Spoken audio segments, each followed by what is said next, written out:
Bom dia, irmãos, graça e paz, amém? Que bom estarmos reunidos no nome do nosso Senhor Jesus Cristo e podemos adorar o seu santo nome nesta manhã. Vamos abrir nossas Bíblias, Atos 23. Paulo chegou em Jerusalém, lá os fariseus e os saduceus fizeram um complô contra Paulo. Paulo foi preso e nós estamos então neste momento. Paulo já fez o seu discurso em sua defesa na frente de todos esses homens e nós vemos que todos estão ali meio que ansiosos, receosos sobre o que Paulo tem a dizer e sobre quem é esse Paulo. A acusação dele é sobre que ele está fazendo confusão. E lembrando que ali Paulo estava ali por volta de 22 anos anteriormente. Paulo era o emissário do Sinédrio. Paulo era aquele que mandou executar a morte de Estevão. Então nós temos Cláudio, que é como se fosse o prefeito da cidade de Jerusalém. Ele prendeu e depois ficou com receio porque descobriu que Paulo era romano. Então ele deixou de prender Paulo. Agora Paulo está sendo apenas guardado por Cláudio. E agora, então, Cláudio manda fazer uma reunião junto para ouvir os fariseus, os membros do Sinédrio, e Paulo vai falar a esse Sinédrio. Recapitulando aos irmãos que nós ficamos 2 finais de semana sem podermos ter o nosso estudo. Então, hoje é essa defesa de Paulo. Hoje é esse momento que Paulo vai falar para o Sinédrio. E o capítulo 23 inicia-se no 22 a partir do verso 30. Então quero ler para a gente ter o contexto todo. No dia seguinte, visto que o comandante queria descobrir exatamente por que Paulo estava sendo acusado pelos judeus, libertou-o e ordenou que se reunissem os chefes dos sacerdotes e todo o Sinédrio. Então, trazendo Paulo, apresentou-o a eles. Paulo, fixando os olhos no Sinédrio, disse: Meus irmãos, tenho cumprido o meu dever para com Deus com toda boa consciência até o dia de hoje. Diante disso, o sumo sacerdote Ananias deu ordens aos que estavam perto de Paulo para que lhe batessem na boca. Então Paulo lhe disse: Deus te ferirá, parede branqueada. Estás aí sentado para me julgar conforme a lei, mas contra a lei me manda ferir? Os que estavam perto de Paulo disseram: Você ousa insultar o sumo sacerdote de Deus? Paulo respondeu: Irmãos, eu não sabia que ele era o sumo sacerdote, pois está escrito: não fale mal de nenhuma autoridade do seu povo. Então Paulo, sabendo que alguns deles eram saduceus e outros fariseus, bradou no Sinédrio: Irmãos, sou fariseu, filho de fariseu, estou sendo julgado por causa da minha esperança na ressurreição dos mortos.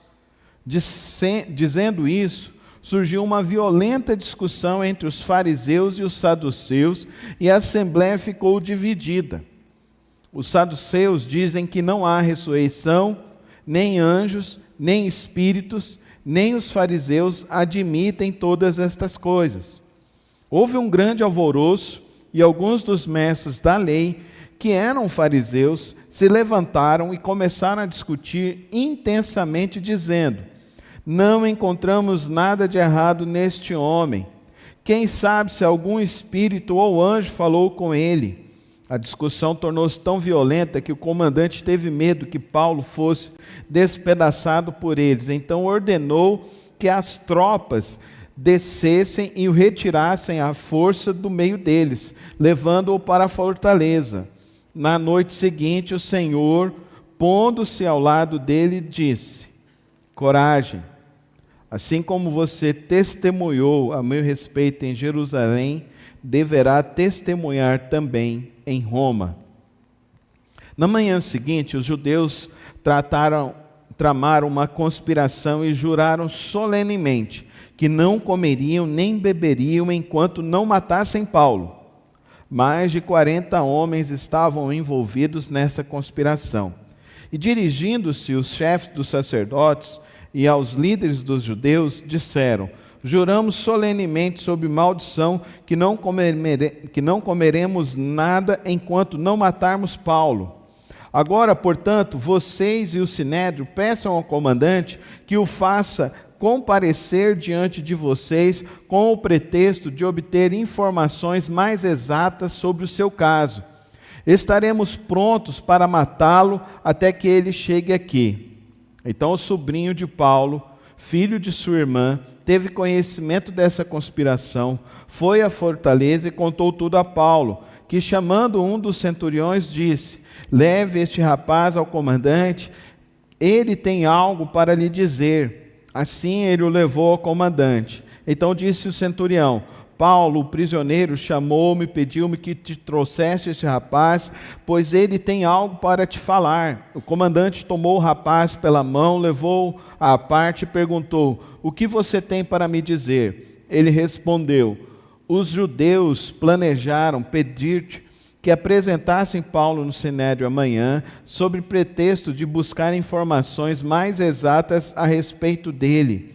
Não te deixes convencer, pois mais de 40 deles estão preparando uma emboscada contra Paulo. Eles juraram solenemente não comer nem beber enquanto não o matarem. Então, preparados agora, esperando que prometas atender-lhes o pedido. O comandante despediu o rapaz e recomendou-lhe: não diga a ninguém o que você me contou. Então ele chamou 2 dos seus centuriões e ordenou-lhes: preparem um destacamento de 200 soldados, 70 cavaleiros e 200 lanceiros, para irem para Cesareia esta noite às 9 horas. Providenciem montarias para Paulo e levem-no em segurança ao governador Félix.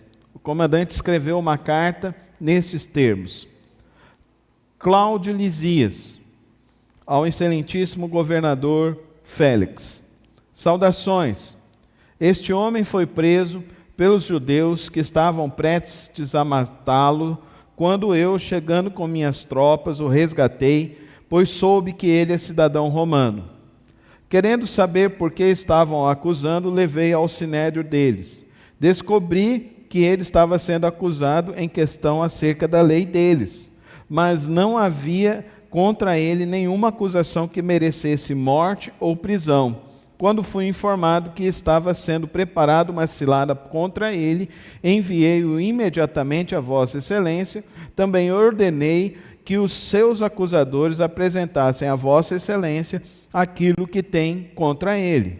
Os soldados, cumprindo o seu dever, levaram Paulo durante a noite e chegaram a Antipátride. No dia seguinte, deixaram a cavalaria prosseguir com ele e voltaram para a fortaleza. Quando a cavalaria chegou a Cesareia, deu a carta ao governador e lhe entregou Paulo. O governador leu a carta e perguntou de que província ele era. Informado de que ele era da Cilícia, disse: ouvirei seu caso quando seus acusadores chegarem. Então ordenou que Paulo fosse mantido sob custódia no palácio de Herodes. Pai Santo, Pai querido, obrigado, ó Deus, por termos o privilégio de ler mais uma vez a Tua Santa Palavra e podermos nesta manhã, ó Deus, meditar na Tua Palavra, no Teu direcionamento para o nosso viver. Que nesta hora, ó Deus, nossos corações estejam realmente, ó Deus, desejosos a compreender o Teu querer, a Tua vontade. Ajuda-me, ó Deus, a transmitir somente aquilo que Tu desejas, ó Pai. E Pai, que os nossos corações se voltem plenamente ao Senhor neste momento. Que nada, ó Deus, venha nos impedir de compreender a Tua boa, perfeita e agradável vontade. E acima de tudo, ó Deus, que nesta manhã a Tua palavra venha fortalecer o nosso viver, para vivermos sempre, ó Deus, no Teu bom propósito. Assim que oramos no precioso nome de Cristo Jesus. Amém e amém. Nesta manhã eu quero falar sobre confiança plena no Senhor. E o que nós vemos nessa história? Quero remontar com os irmãos que antes de Paulo chegar, quando ele estava em Éfeso, não sei se vocês vão se lembrar, mas algumas mulheres profetizaram tudo isso que iria acontecer.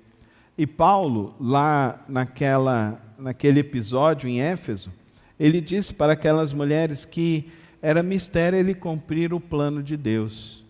Era mistério e prioridade para ele, que a vida dele, o que era mais importante era fazer a vontade de Deus. Neste momento, quando Paulo chega em Jerusalém, o primeiro momento dele em Jerusalém foi um momento especial. Não sei se os irmãos se lembram, mas lá no capítulo 20, 21, nós vimos esse. Os irmãos o receberam com grande alegria. Os irmãos que já haviam se convertido e queriam ouvir as novidades que ele tinha para apresentar. Mas o sinédrio, os judeus, não ficaram satisfeitos com essas notícias, porque houve então uma divisão. Só que nós precisamos entender que o povo judeu está debaixo do Império Romano.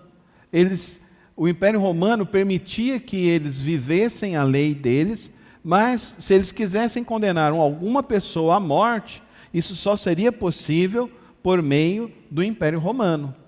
Então o Império Romano permitia que eles fizessem as práticas religiosas, mas não permitiam que eles executassem a lei deles. Por isso, então, chega este momento dessa história. E quando Paulo, então, vai ser preso, Cláudio então, toma uma providência. O que está acontecendo? E quando ele vê o discurso de Paulo, ele não entende, porque Paulo, ele fala na portaria da igreja, ele fala em aramaico, em hebraico, e ele apresenta então os seus argumentos, que só os judeus entenderam, e ele ficou sem entender, porque ele não era a língua nativa dele, de Cláudio, que é o prefeito da cidade. Então, nesse momento, então, Cláudio intervém e vai cuidar da vida de Paulo. E olha que interessante. A primeira lição que eu gostaria que você entendesse: quando você coloca a sua vida nas mãos de Deus, até as coisas ruins se tornam em coisas boas. Amém, irmãos? Até as coisas ruins. O que para você às vezes é uma situação ruim, difícil, Deus tem um plano muito maior para você. E olha o que Deus vai falar com Paulo aqui no verso 11. Na noite seguinte, o Senhor, pondo-se ao lado de Paulo, disse: coragem, assim como você testemunhou a meu respeito em Jerusalém, deverá testemunhar também em Roma. Aqui se cumpre o que Paulo fala lá em Atos 13, que ele iria chegar em Roma. Nós estamos vendo aqui 10 capítulos depois que Deus está dizendo: você vai chegar em Roma. E como Paulo vai chegar em Roma? Vai chegar preso, sim. Mas olha como que ele sai de Roma. Olha o destacamento que Cláudio oferece para que Paulo saia. Prepare um destacamento, verso 23, 200 soldados, 70 cavaleiros, 200 lanceiros. Olha a proteção que Paulo tem. Até o ímpio, entenda isso, igreja, até o ímpio trabalha para se cumprir os planos de Deus. Amém? Você pode falar isso comigo? Até o ímpio trabalha para se cumprir os planos de Deus. Querido irmão, querida irmã, você não vê em nenhum momento dessa história Paulo reclamando, Paulo murmurando. E aqui, quando Paulo é repreendido de que ele vai falar contra mal do sumo sacerdote, o que ele diz? Ele pede perdão, ele pede desculpa. Como nós cristãos precisamos entender isso hoje? Principalmente nesse tempo conturbado de política que nós vivemos?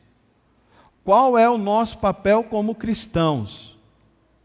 Qual é o nosso papel como homem e mulher de Deus? Porque nós vivemos por uma pátria maior, amém, irmãos? Nós vivemos por um projeto maior, e o nosso projeto é fazer a vontade de Deus, amém? Fala comigo, o meu projeto. Coloca a mão no seu peito e diz assim: o meu projeto é fazer a vontade de Deus. Mas fala com fé agora. O meu projeto é fazer a vontade de Deus. Esse é o nosso projeto. E você tem que entender que Deus utiliza até mesmo as situações negativas, Ele utiliza inclusive até o ímpio para levar a cabo o projeto que Ele tem para realizar. É isso que nós estamos vendo nessa história. Por isso, queridos irmãos, eu queria tirar 4 lições nessa história para mim e para você nesta manhã. A primeira lição: firme-se na verdade. A primeira lição que eu e você precisamos tirar: firme-se na verdade. Olha o verso 1 que o Paulo diz. Paulo, fixando os olhos no sinédrio, disse: meus irmãos, tenho cumprido o meu dever para com Deus com toda boa consciência até o dia de hoje. Amém? O que ele está falando? Eu estou fazendo o que me cabe fazer. A despeito das adversidades, a despeito das perseguições, a despeito de colocar em risco a minha própria vida. Eu estou fazendo a vontade de Deus. Eu estou firme neste propósito. Eu estou firme neste querer. Martinho Lutero, ele fala: a verdadeira paz não é a ausência de conflito, mas a presença de Deus em meio a ele. A verdadeira paz nunca vai ser a ausência de conflito. A verdadeira paz é a certeza de que Deus está com você. O Salmo 121 que lemos hoje. O Salmo 121 que começamos nesta manhã a nossa celebração. Que diz o quê? Levanta os meus olhos para os montes, de onde me vem o socorro. O meu socorro vem do Senhor que fez os céus e a terra. Ele não permitirá que você tropece. O teu protetor se manterá alerta. Confie em Deus, irmão. Confie em Deus. Firme-se nessa verdade. Firme-se nessa verdade. A segunda lição desse texto, queridos irmãos, é a confiança na providência de Deus. Paulo, ele faz a sua defesa, ele se apresenta nessa defesa, mas ele tem inteligência. Ele conhece os saduceus e conhece os fariseus. Os saduceus não acreditavam em anjos e nem acreditavam na ressurreição. E ele está sendo acusado de quê? De que ele está sendo acusado? E Paulo cria então essa confusão, porque os fariseus acreditavam na ressurreição. Então Paulo, o que ele vai dizer? Irmão, sou fariseu, filho de fariseu, estou sendo julgado por causa da minha esperança na ressurreição dos mortos. Então, Paulo está nos mostrando, queridos irmãos, que a confiança em Deus nunca vai nos desapontar. Nunca vai nos desapontar. Então a sua confiança é na vida eterna com o Senhor. A sua confiança é que um dia a morte terá fim. A sua confiança não é neste mundo. É na pátria celestial. Amém, irmãos? É na pátria celestial. Essa é a nossa confiança. A nossa confiança são novos céus e nova terra. Foi isso que João nos profetizou em Apocalipse 21. E vi um novo céu e uma nova terra. E lá já não há mais morte, já não há mais dor. E Ele enxugará as nossas lágrimas. Essa é a nossa esperança. Essa é a nossa vida. Por isso que a nossa confiança deve ser sempre na providência do Senhor, porque todas as vezes que nós andamos dentro da providência de Deus, dentro da confiança do Senhor, Deus está conosco. Amém, irmãos? Querido irmão e querida irmã, é impossível você trair Deus. Aprenda isso nessa manhã. É impossível. Você pode enganar pai, pode enganar mãe, pode enganar cônjuge, filhos, mas Deus você não trai. Então você precisa ter uma confiança plena e viver nessa confiança plena no Senhor. E não mentir na sua vida, viver cada dia mais confiando na provisão do Senhor. Ele vai dar o escape, amém? Olha aqui, por isso que Paulo vai para Jerusalém. Teve a profecia, chega, ele vê todas essas coisas, e o que Paulo faz? Como que Paulo vai sair de lá, queridos irmãos? Em desonra? Não, vai sair escoltado ainda.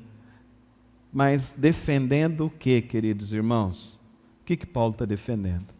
Os valores celestiais, amém? Valores celestiais não se negociam. Fala comigo, valores celestiais não se negociam. Não se negocia, querido irmão. Nós não negociamos valores celestiais. Todos podem te abandonar, mas você não negocia os valores celestiais. Calvino diz assim, a providência de Deus é como um oceano profundo, no qual nossas vidas estão seguras. Olha que benção. A providência de Deus, ela é tão grande, ela é tão profunda, é tão infinitamente maior do que nós podemos imaginar. Nós ouvimos aqui alguns anos atrás, o nosso querido missionário, pastor Joel e a irmã Lúcia, contando da experiência que ele estava tendo em Moçambique, que eles andaram 200 quilômetros e a gasolina já tinha acabado, e só foi acabar quando eles chegaram numa cidade segura para eles ficarem. E Deus teve a providência sobre a vida dele. Você crê nisso? Você crê nesse Deus que faz esses milagres, queridos irmãos? Eu creio demais nesse Deus que faz milagres. Então você precisa aprender a confiar na providência do Senhor. A providência do Senhor é em todos os detalhes de nossas vidas. É em todos os detalhes das nossas vidas. Terceiro princípio, queridos irmãos. Persevere na oração. Persevere na oração. E olha que interessante, queridos irmãos, como é o apóstolo Paulo. Na manhã seguinte, o apóstolo Paulo, ele está ali com o Senhor, buscando a Deus, confiado no Senhor.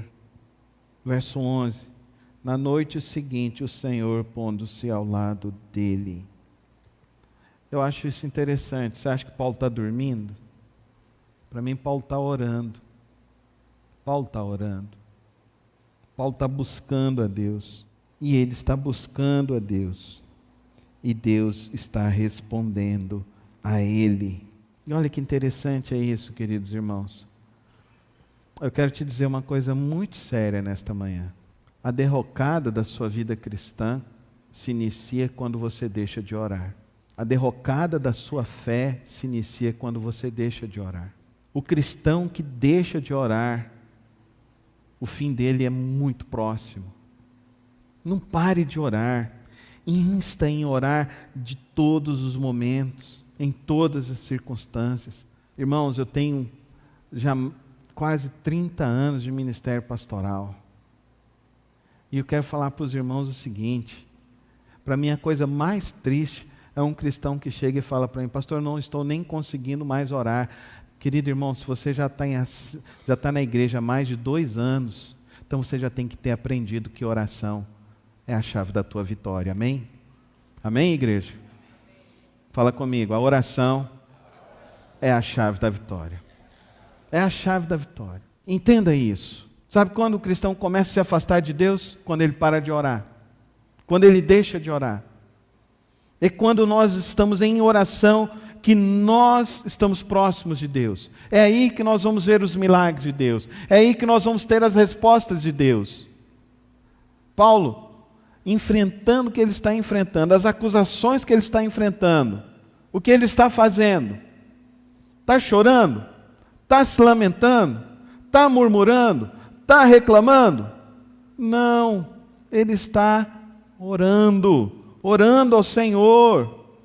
John Bunyan diz, em oração é melhor ter um coração sem palavras do que palavras sem um coração. E o que anda acontecendo sobre o nosso país? Infelizmente nós estamos vendo pastores sem oração. Escândalos terríveis no meio da igreja.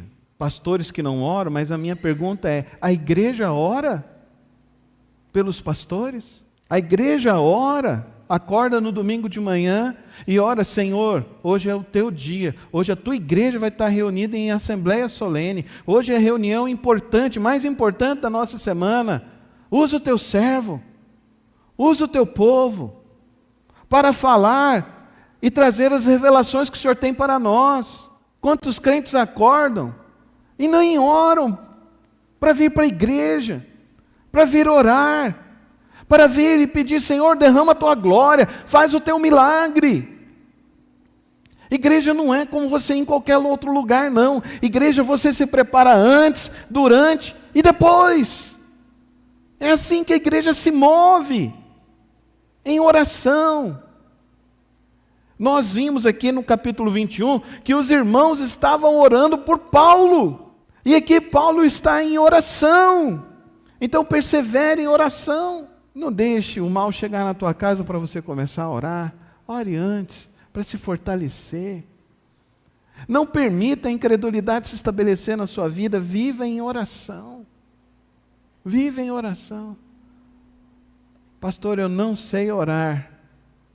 Leia Salmos. Tire um momento para você ter 10 minutos do seu dia para você ler os Salmos.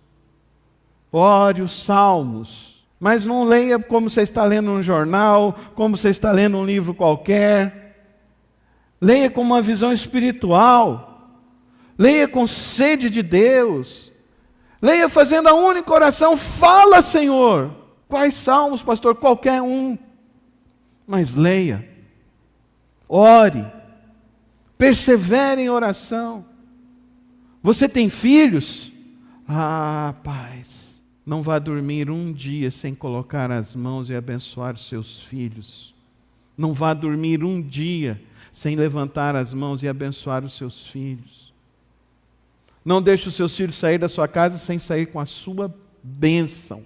Quando a gente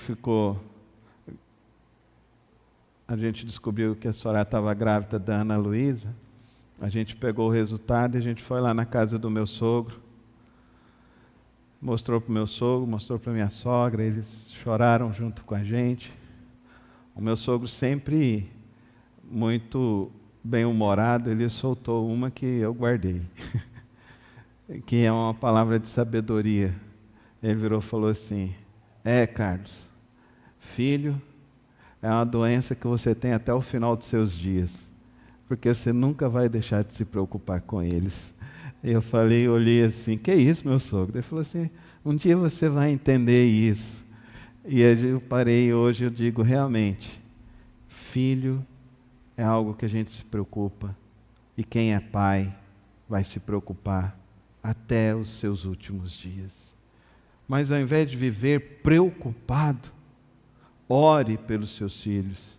Então o melhor é, você tem filhos, você vai orar por eles todos os dias da sua vida. Amém, irmãos? Então, ao invés de você ficar reclamando do seu filho, ore. Ao invés de você ficar reclamando do seu chefe, ore. Ao invés de você ficar reclamando do governo, ore. Ao invés de você ficar reclamando da crise, ore. Ore. Já orou? Ore mais. Porque em oração é melhor ter um coração sem palavras do que palavras sem um coração, como diz John Bunyan. O último princípio, queridos, que nós vamos ver nesta manhã, neste texto tão maravilhoso, tão profundo, de uma experiência de dor, de sofrimento, de perseguição do apóstolo Paulo, nós vemos que a soberania de Deus sobre todas as circunstâncias. O Senhor diz para Paulo assim: assim como você testemunhou ao meu respeito em Jerusalém, deverá testemunhar também em Roma. Olha que coisa maravilhosa. E aqui, queridos irmãos, vai iniciar a viagem mais espetacular do livro da Palavra de Deus. Não sei se você já leu As 7.000 Léguas, que é um dos livros mais formidáveis que eu já li. Eu me lembro que eu li, eu devia ter uns 12 para 13 anos de idade.